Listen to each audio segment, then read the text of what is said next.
What is the role of industrial relations in supporting workers returning to work after a chronic illness in Ireland? In this study, we identify what Irish policy frameworks exist in this area.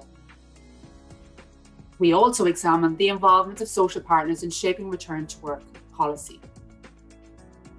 Ireland has one of the lowest employment rates for people with disabilities across the EU. At the same time, the number of people in the labour force with chronic illnesses is rising.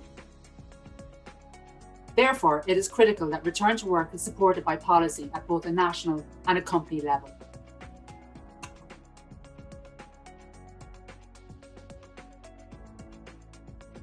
How are workers returning to work from sick leave supported in Ireland? How do social partners shape policy making and policy implementation at the national and company level?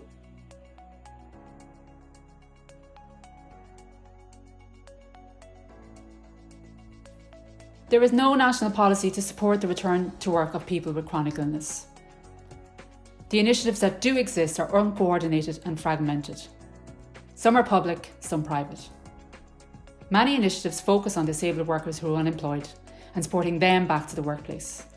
Initiatives to support the successful return to work of workers after chronic illness has no real priority in government policies.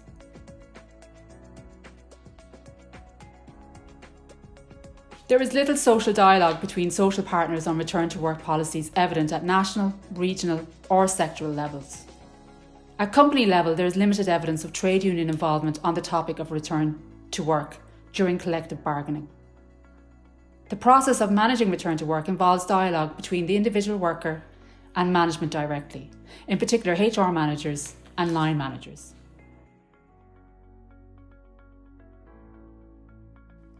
All workers reported being concerned when returning to work.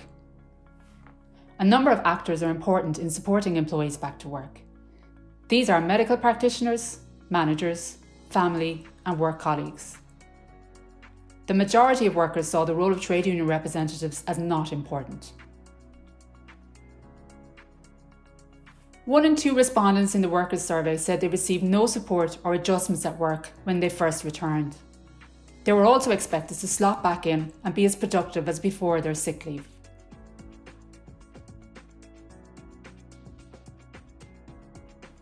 Management reported supporting employees returning to work after a chronic illness. The majority reported the importance of having a thorough discussion with the worker and putting in place a plan for the return to work process prior to their return. Typically, they reported that no replacement was made to fill the gap made by the absent worker.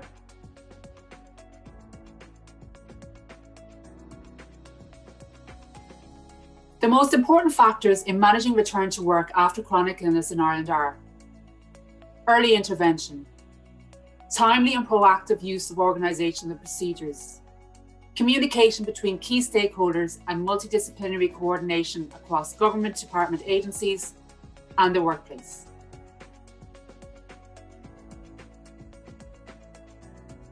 There should be increased involvement by key stakeholders at national level. Specifically, increased cooperation between key government departments and agencies, specialised medical services, patient groups and union and employer bodies. Doing so will ensure the return to work efforts of both workers and their line managers will be fully supported.